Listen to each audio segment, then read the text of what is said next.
Ya, bismillahirrahmanirrahim. Assalamualaikum warahmatullahi wabarakatuh. Eh, Sungguh menarik yang sudah dibicarakan. Sebelum meneruskan tentang tema yang berat ini, saya pengen mundur satu langkah, bahkan dua langkah. Karena saya harus mungkin perlu meletakkan sesuatu, terus kita kemudian perlu membuka apa itu sinau bareng, sehingga kita tahu konteksnya kita berselancar di mana. Pertama, saya minta maaf sebanyak-banyaknya pada semuanya kalau saya tidak tepat berdiri dan ngomong di sini, karena banyak yang, bukan banyak sih, ada, nggak banyak, tapi ada yang kalau pengajian saya nggak boleh ngomong karena bukan kiai, kalau diskusi ilmiah saya nggak boleh ngomong karena bukan saintis, kalau apa namanya ngomong sastra saya nggak boleh ngomong karena saya bukan sastrawan. Angel banget ya jadi nek capek ora pas orang untuk ngomong ngono ceritane bisu aja.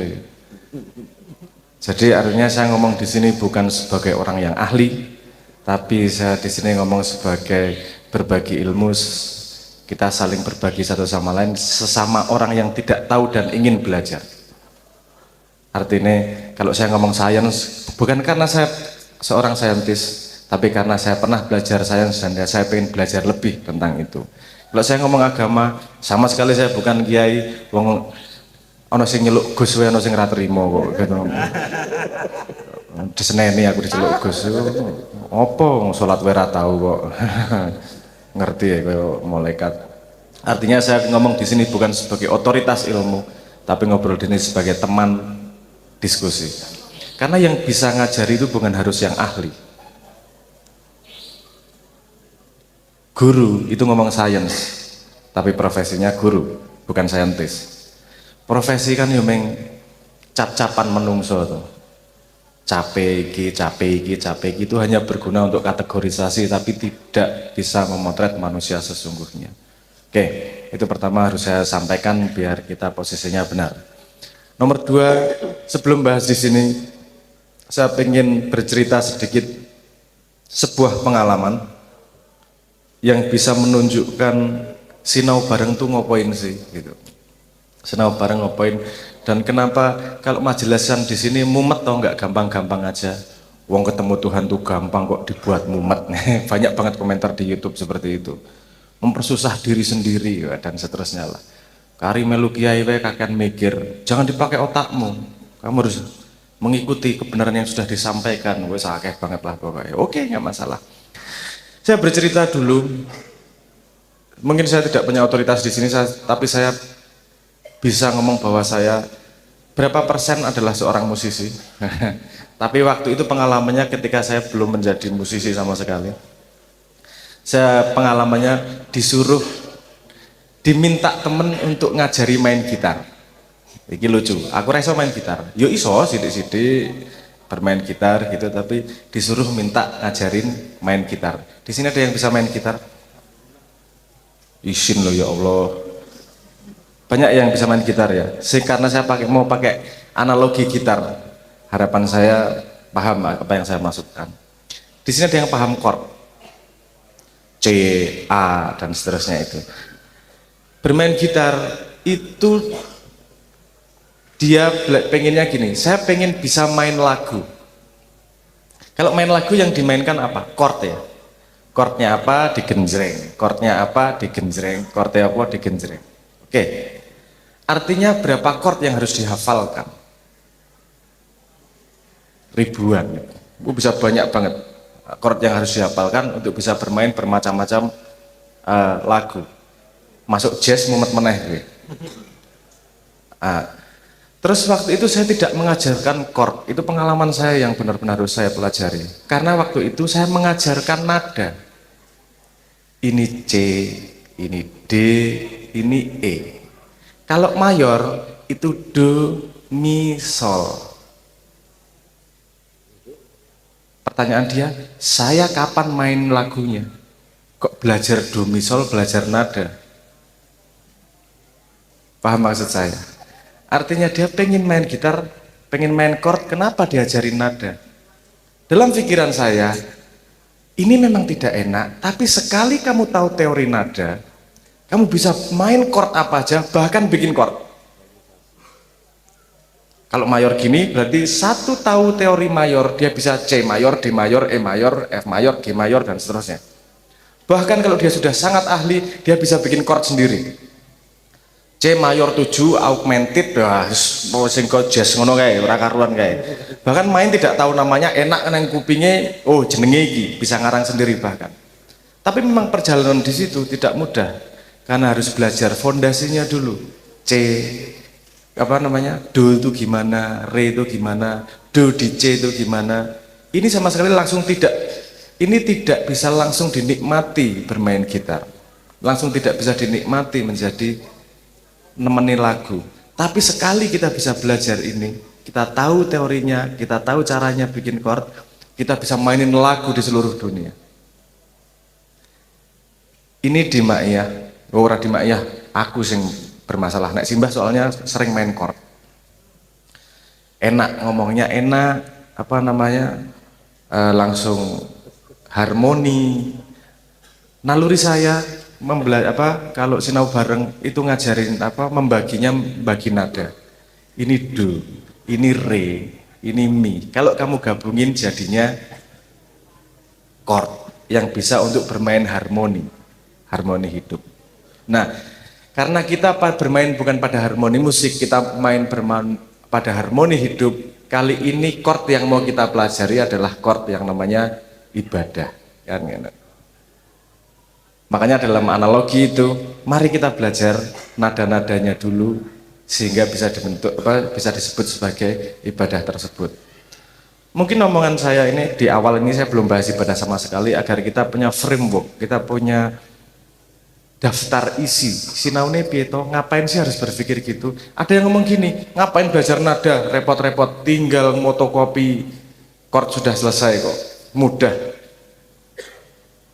Tapi Anda lihat, orang yang ngapalin chord sangat jarang dia bisa bikin lagu sendiri. Yang bisa dia lakukan adalah bebek motokopi apa yang sudah ada. Karena pada proses mengkreasi, dia harus tidak hanya menghafalkan. Nek sing kowe nggo catatan, monggo, nek ora ya nanti dilihat di YouTube-nya. Ada beberapa cara belajar yang sangat efektif. Salah satu caranya yang disebut sebagai memanjat piramida belajar. Memanjat piramida belajar itu gimana sih? Terhadap ilmu ada namanya piramida. Pada setiap proses kita belajar. Kita lihat nanti. Sebenarnya kita di mana sih belajarnya? Ya gitu. Mungkin saya share sedikit. Ini yang teknik ketiga, memanjat piramid. Cara belajar cepat, kita memanjat piramid tersebut.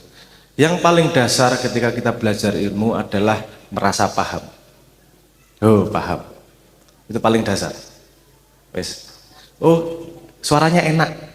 Lagunya enak. Paham bahwa ini enak. Belum tahu sebabnya, tapi paham. Kita ngomong gini nih, kadang-kadang Anda pernah kalau di kelas gurunya ngomong, oh, paham. Ini ujiannya itu elek. Yang merasa paham, ilusi dari paham. Itu karena itu baru tingkat pertama merasa paham itu. Tingkat berikutnya adalah hafal. Makanya pelajaran di sekolah tesnya adalah menghafal. Hafal nggak sih kamu? Banyak hafalan konsep, hafalan chord. Apakah dia bisa menggunakan itu? Bisa. Tapi itu baru level kedua, kamu baru hafal sehingga outputnya di sosial media adalah quote. Karena baru hafal. Setelah itu ada level berikutnya. Setelah hafal, kamu bisa jelasin ke orang lain. Nggak cuma hafal, tapi kamu paham, hafal, bisa jelasin ke temanmu. Gini loh. Karena menjelaskan itu sangat-sangat susah. Kalau nggak benar-benar paham, nggak bisa menjelaskan. Nek pengen sinau cepat, coba diangkatkan ke situ. Oke, aku wis paham. Oke, aku wis apal beberapa kunci-kunci. Setelah itu tak jelaske karo kancaku. Gini loh caranya. Level berikutnya mengaplikasikan. Nggak cuma paham, nggak cuman hafal, nggak cuman bisa jelasin ke orang lain, tapi juga mengaplikasikan. Di sini di budaya kita dari pelajaran 4 ini saja masih ada kurang 2 lagi nanti. Di 4 ini aja kita sudah melihat nih. Pendidikan sekolah itu level berapa sih ngetesnya? Level 2. Hafalan. Belum ngajarin ke orang. Mesti pinter gurumu. Gus-gus kayak mesti pinter. Kenapa? Karena dari kecil dia dilatih untuk ngajari santri-santrinya.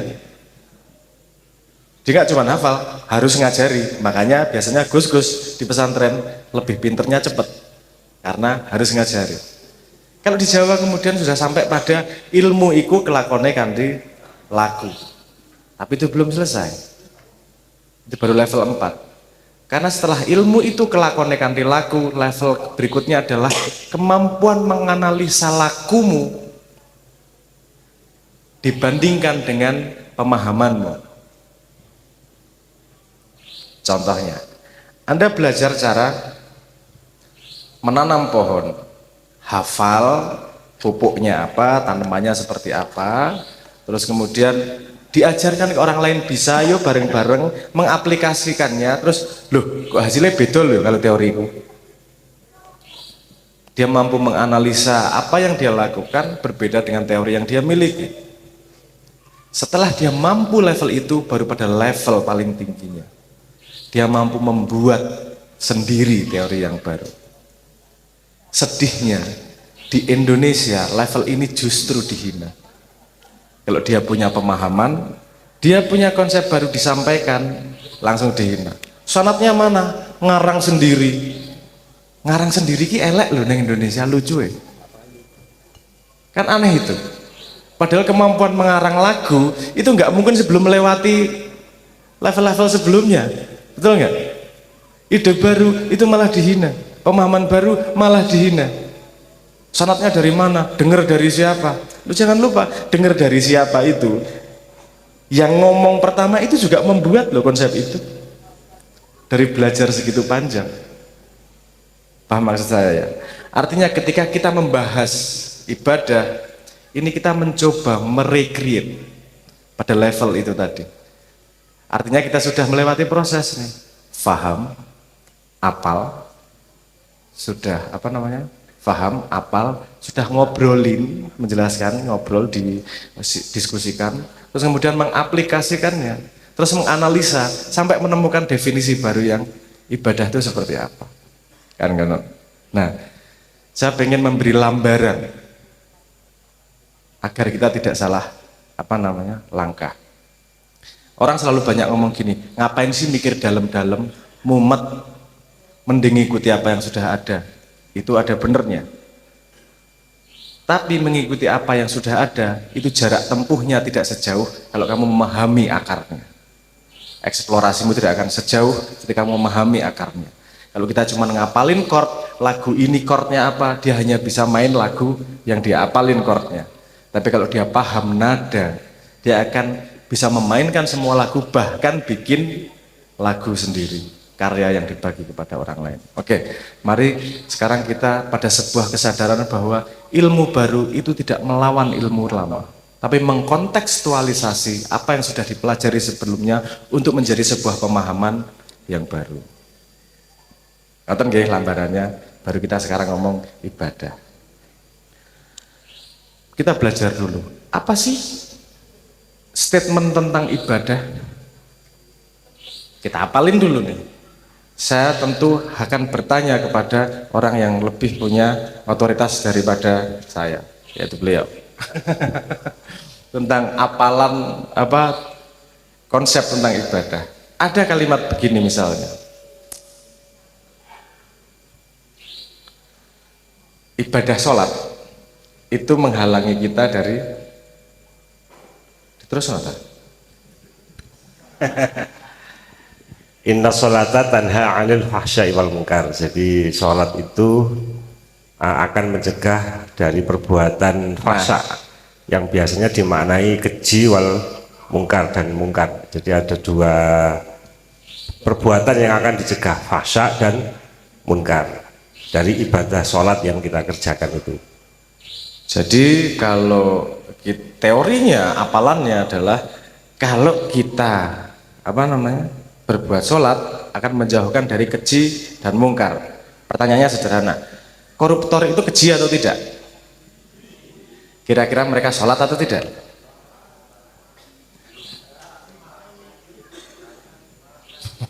Minimal sholat id lah.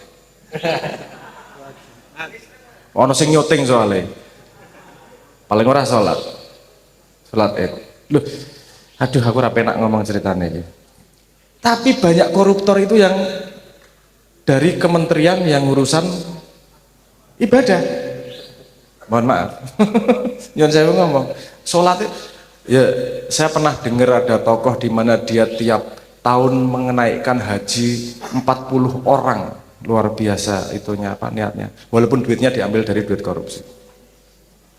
Ini malaikatnya bingung nih nyatet. Ini pahala apa dosa apa piye iki ceritanya iki.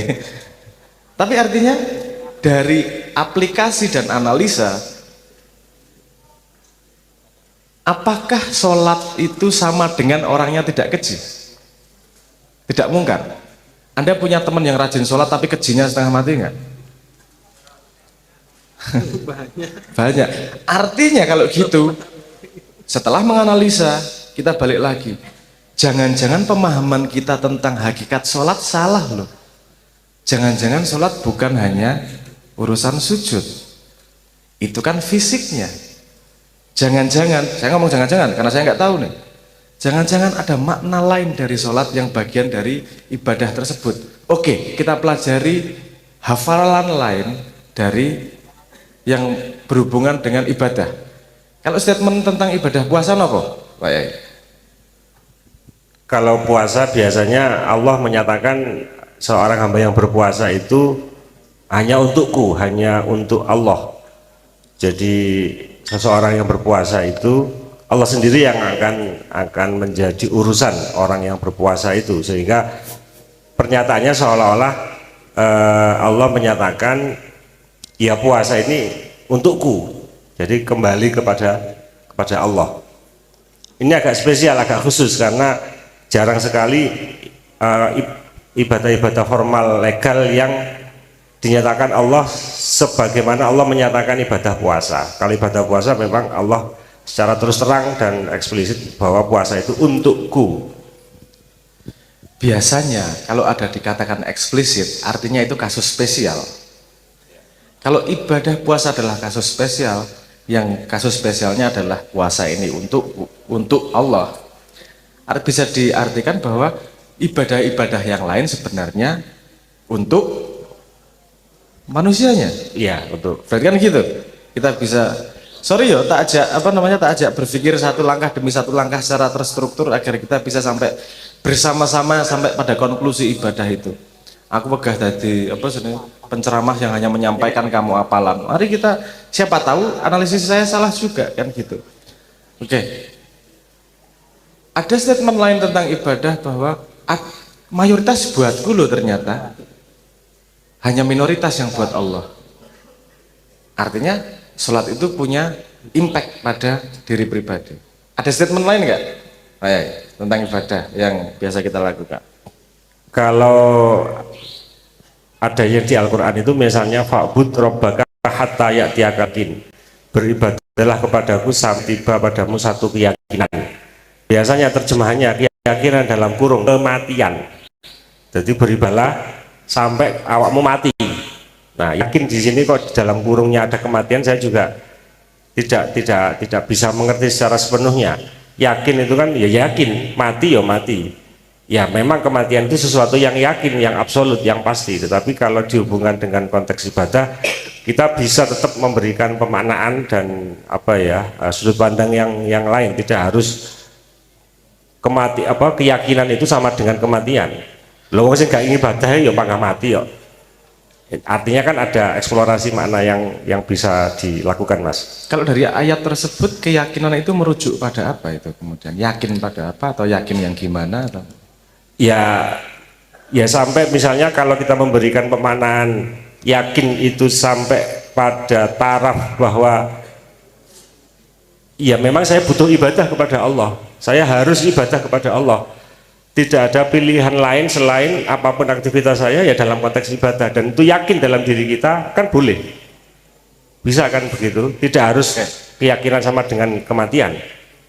Oke, sekarang kita sudah punya 3 titik kasus hafalan yang sepertinya berbeda-beda, nggak berhubungan satu sama lain.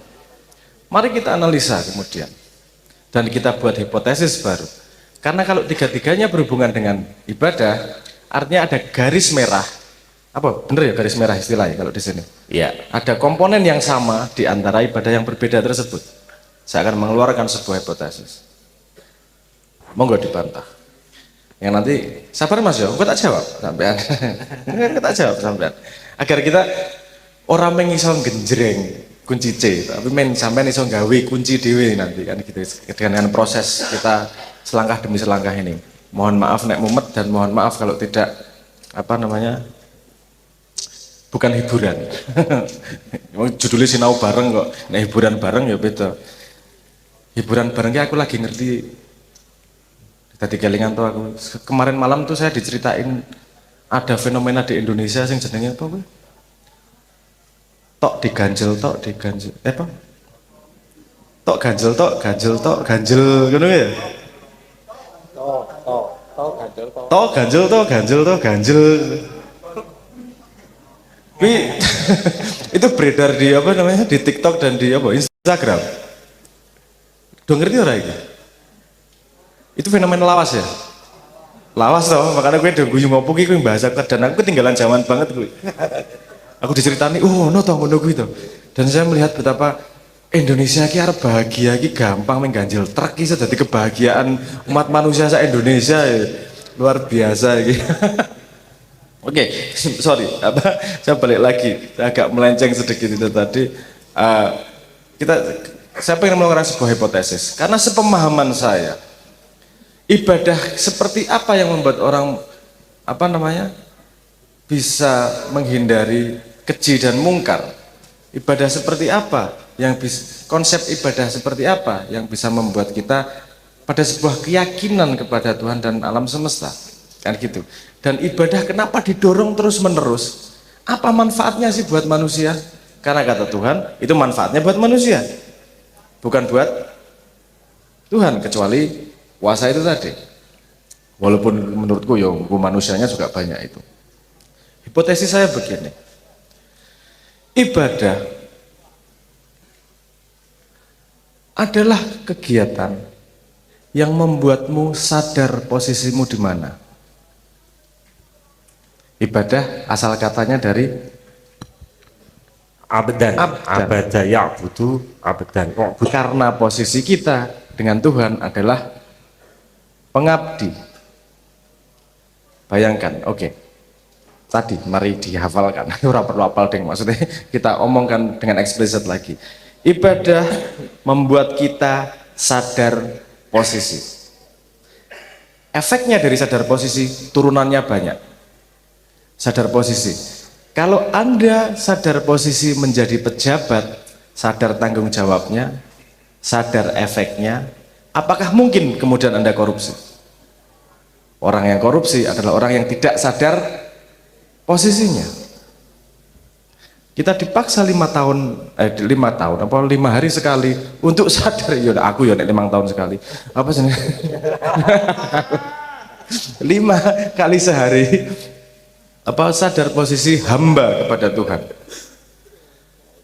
Coba bayangkan seorang manusia yang 100% sadar posisinya setiap saat. Di rumah seorang bapak sadar posisi kepada istri, kepada anak. Apa mungkin dia menyakiti istrinya? Apa mungkin kalimatnya kemudian menyakiti istrinya? Tidak mungkin. Akan jadi orang yang didambakan, yang didorong oleh agama tersebut. Karena dia sadar posisi terus menerus. Apa mungkin kalau sadar posisi kemudian ada naik motor sendirian di tengah jalan, sennya ke kanan beloknya ke kiri? Gak mungkin. Itu yang melakukan itu dia tidak sadar posisi. Kenapa? Karena dia tidak sadar bahwa dirinya dan sennya itu berpengaruh pada keselamatan banyak orang. Dia akan lebih hati-hati posisinya. Dia akan punya sungkan. dan dia akan punya khauf kepada Tuhan. Karena sadar posisi aku cilik banget deh. Aku ki yo mengene ki, aku berperan sebagai bapak, aku berperan sebagai warga, aku berperan sebagai anak. Itu tadi, seperti jenengan misalnya niatnya adalah menyenangkan ibu. Apakah itu salah? Berangkat dari sebuah sadar posisi bahwa anak harus menyenangkan orang tua.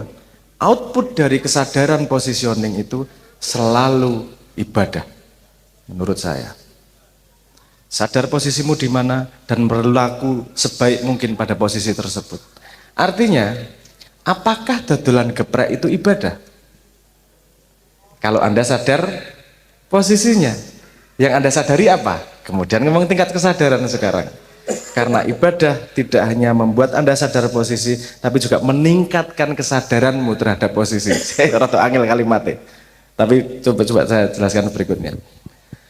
Kalau Anda dodolan geprek, sadar posisinya cari laba, benar atau salah? Benar. Tapi kesadaranmu masih pada laba. Kemudian gini, saya niat dodolan geprek untuk menghidupi keluarga, benar atau salah? Tapi kesadaranmu jauh lebih besar. Sadar posisi. Kita besarkan lagi kesadarannya. Saya dodolan geprek karena bertanggung jawab kepada keluarga yang diberikan oleh Allah. Sadar posisi sampai ke Tuhan. Artinya saya dodolan geprek itu mengikuti perintah Allah untuk bertanggung jawab terhadap keluargaku. Hanya dengan kesadaran itu semua yang kita lakukan akan menjadi ibadah. Karena tidak ada satupun yang kita lakukan yang tidak berhubungan dengan Tuhan. Dan kalau sudah kesadarannya sampai level itu, setiap titiknya hubunganku ini dengan Tuhan seperti apa, tidak ada mungkin orang satupun menyakiti orang lain. Tidak mungkin ada satupun wani gelem korupsi. Yang korupsi itu pengetahuannya mungkin sadar tentang Tuhan, tapi kesadarannya tidak sampai pada kesadaran posisinya di hadapan Tuhan itu sendiri. Jawab Mas. Tadi kata kunci yang Anda katakan adalah Anda bercerita bahwa saya dulu kecil diajari ngaji, beribadah formal, terus kemudian tuanya suruh kerja, ketika gede suruh kerja, di Makyah saya menemukan cara untuk menyeimbangkan diri. Itu apa sih menyeimbangkan diri? Sadar posisi. Kan gitu. Orang yang menyadari posisinya setiap saat tidak akan bisa menyakiti orang lain. Karena dia tahu persis posisinya mengandung tanggung jawab, posisinya mengandung resiko. Seorang bapak, misalnya saya di rumah, saya sadar posisi sebagai bapak, dan saya berbagi peran dengan ibu untuk mendidik anak. Yang tugasnya marah setiap hari adalah ibu sama anaknya, karena si anak nggak sakit hati. Biasa, ibu cerewet gitu biasa. Tapi sekali bapak getak, anak gemeter. Karena si bapak tahu posisinya nih, oke. Kalau masalah kecil diberesin, kalau masalah besar dia nggak beres-beres, si bapak lagi turun tangan. Harus dihemat powernya, karena powernya sangat besar. Ini pesan langsung Simbah kepada saya. Ketika berkeluarga hemat powermu, hemat kekuatanmu. Karena kamu kepala keluarga, kata beliau begitu. Kalau untuk urusan memutuskan makanan, hari ini mau makan di mana, berikan keputusan itu. Tapi kalau udah urusan fundamental, anaknya boleh belajar A atau B, anaknya sekolah di mana, kerja di mana, Anda kamu ngomong. Artinya kekuatanmu mungkin setahun hanya dipakai sekali dua kali, tapi pada posisi yang amat sangat penting. Nah, kesadaran itu membuat kita bisa berlaku di dalam keluarga, berlaku di dalam komunitas, dan tidak ada satu detik pun dalam hidup kita yang tidak ibadah kalau kesadarannya tidak berhenti bahwa setiap saat kita adalah positioning seorang hamba yang berlaku sebagai bapak, berlaku sebagai anak, berlaku sebagai teman, berlaku sebagai pekerja, berlaku sebagai bos. Garisnya di mana kesadaran kita tidak hanya satu langkah. Kesadaran kita banyak langkah sampai ke posisi kita di hadapan Tuhan. Itu yang sesungguhnya ibadah menurut hipotesis saya. Orang yang bisa melakukan itu, kemudian ibadahnya menjadi dzoim. Setiap langkahnya, setiap nafasnya, setiap desir darahnya, itu adalah ibadah. Karena dia sadar, desir darah posisinya adalah memberimu kesempatan untuk menjadi pengabdi Tuhan terus-menerus.